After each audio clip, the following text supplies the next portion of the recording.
सोचिए, अगर कामयाबी पाने का कोई शॉर्टकट हो, तो क्या उसे लिया जाना चाहिए? आज की कहानी कुछ ऐसी ही है। ये एक चेतावनी है, एक ऐसी इंसान की कहानी जिसने शॉर्टकट तो चुना, पर उसे ये नहीं पता था कि कुछ रास्ते सिर्फ अंधेरे में जाकर खत्म होते हैं। और इस कहानी की सबसे बड़ी, सबसे डरावनी सच्चाई बस इस एक लाइन में छिपी है कि वो वरदान नहीं देता, वो सौदा करता है। ये कोई आशीर्वाद नहीं था, बिल्कुल नहीं। ये तो एक लेन-देन था, एक ऐसा सौदा जहां कुछ मांगा जाता है और फिर जो मांगा जाता है उसकी कीमत भी वसूली जाती है। तो चलिए मिलते हैं कहानी के मेन कैरेक्टर से। इसका नाम है मिथुन, और मिथुन का ना जिंदगी को देखने का एक ही फलसफा था। मेहनत? अरे नहीं, जुगाड़। हर काम जुगाड़ से निकलना चाहिए। अब मिथुन का एक दोस्त भी था, राजन। दोनों बिल्कुल ऑपोजिट। जहां राजन बेचारा किताबों में डूबा रहता था, मेहनत पर यकीन करता था, वहीं मिथुन को लगता था कि असली दिमाग तो शॉर्टकट निकालने में है। मतलब स्कूल में नकल करने से लेकर जिंदगी के हर छोटे बड़े काम में वो हमेशा आसान रास्ता ही ढूंढता था। तो हुआ ये कि धीरे धीरे मिथुन की जिंदगी ना पूरी तरह से पटरी से उतर गई। नौकरी चली गई, शराब की आदत पड़ गई और सिर पर कर्जा चढ़ता चला गया। माँ के जाने के बाद तो जैसे सबने ही साथ छोड़ दिया। बस एक राजन ही था जो बिना कुछ पूछे, बिना कोई सवाल किए उसकी मदद करता रहता था। और फिर एक दिन मिथुन के हाथ लगा एक पुराना अखबार, और उसी अखबार के एक कोने में उसने पढ़ा अंधकूप विधि के बारे में।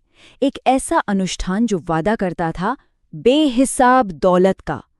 बस मिथुन को लगा कि उसे अपनी जिंदगी का सबसे बड़ा शॉर्टकट मिल गया है। ये अनुष्ठान 5 रातों का था, और हर रात पिछली रात से ज्यादा भयानक थी।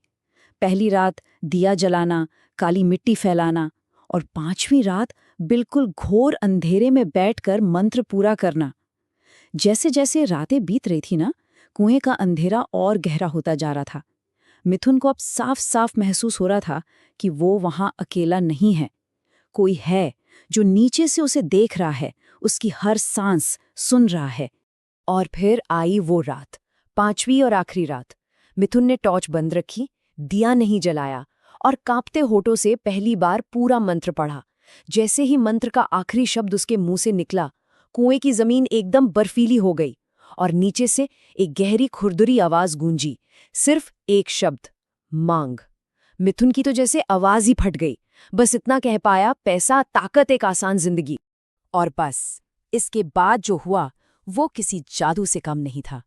मिथुन की जिंदगी रातों रात पलट गई, जैसे किसी ने किस्मत का पन्ना ही पलट दिया हो। उसने जो मांगा था वो उसे मिलना शुरू हो गया, बल्कि उम्मीद से भी कहीं ज्यादा। सबसे पहले जुए में। जो मिथुन हमेशा हारता था, वो उस दिन लगातार जीतता गया। एक दांव, दूसरा, तीसरा। लोग हैरान थे, और सच कहूं तो मिथुन खुद भी यकीन नहीं कर पा रहा था। फिर कुछ ही दिनों में एक के बाद एक लॉटरी लगनी शुरू हो गई। पैसा जैसे बारिश की तरह बरस रहा था, मतलब चलकर खुद उसके पास आ रहा था। और सबसे अजीब बात क्या थी? इसके लिए मिथुन ने जरा सी भी मेहनत नहीं की थी। देखते ही देखते कुछ ही महीनों में एक आलीशान घर, एक नई चमचमाती गाड़ी, सब आ गया। और वो अपनी वही नई गाड़ी लेकर पहुंचा अपने दोस्त राजन के पास, ये दिखाने कि देखो मेरा शॉर्टकट काम कर गया। राजन उसके लिए खुश तो था, पर पता नहीं क्यों उसके दिल में एक अजीब सी बेचैनी थी। लेकिन सवाल तो यही है ना? इस सफलता की असली कीमत क्या थी? क्योंकि जिस तरक्की में मेहनत का पसीना ना हो, उसमें अक्सर कोई और बहुत बड़ी कीमत चुकानी पड़ती है। और मिथुन उस कीमत से बिल्कुल अनजान था। सब कुछ परफेक्ट चल रहा था कुछ महीनों तक, लेकिन फिर अचानक से हवा का रुख बदलने लगा। मिथुन की जो सपनों की दुनिया थी ना, वो अब बिखरने लगी थी। कैसे? सबसे पहले एक जमीन के सौदे में भारी नुकसान हुआ, अपनी जेब से पैसा भरना पड़ा। फिर जुए में जो जीत रहा था अब हारने लगा, लॉटरी लगनी बंद हो गई। और सबसे बुरा, रातें रातें अब भयानक सपनों से भर गई थीं। उसे हर वक्त लगता जैसे कोई कोने में खड़ा है, उसे घूर रहा है और कुछ मांग रहा है। धीरे धीरे पैसे खत्म होने लगे। जिस गाड़ी पर इतना गुमान था, उसे भी घर चलाने के लिए बेचना पड़ा। और फिर एक रात, जब उसे लगा कि कोई सच में उसका गला दबा रहा है, वो पूरी तरह टूट गया। रोते बिलखते पहुंचा राजन के पास और राजन उसे सीधा ले गया एक तांत्रिक के पास, बाबा गोरखनाथ। बाबा गोरखनाथ ने जैसे ही उस सूखे कुएं को देखा, वो सब समझ गए और उन्होंने मिथुन की उस सबसे बड़ी और जानलेवा गलती का राज खोला। और गलती बहुत सीधी थी, पर बहुत भयानक। जिस अखबार में मिथुन ने वो विधि पढ़ी थी, वो अधूरी थी। बाबा ने बताया कि उस सौदे को कायम रखने के लिए हर अमावस्या की रात उस कुएं की शक्ति को रक्त की बलि देनी पड़ती है। ये सुनते ही मिथुन कांपने लगा। उसे इस बारे में कुछ नहीं पता था। बाबा ने सीधे उसकी आंखों में देखा और कहा, तूने उसे जगाया, उससे सब कुछ लिया और फिर उसे भूखा छोड़ दिया। अगली अमावस्या की रात बाबा के कहने पर मिथुन एक काले मुर्गे की बलि देने उस कुएं में उतरा। उसने बलि तो दी, लेकिन महीनों से भूखा वो शैतान सिर्फ इतने से कहाँ मानने वाला था।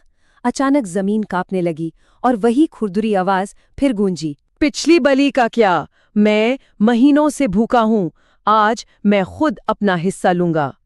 मिथुन चीख भी नहीं पाया। इससे पहले ही जमीन से कई काले हाथ निकले और उसे एक ही झटके में अंदर खींच लिया। कोई आवाज नहीं, कोई हलचल नहीं।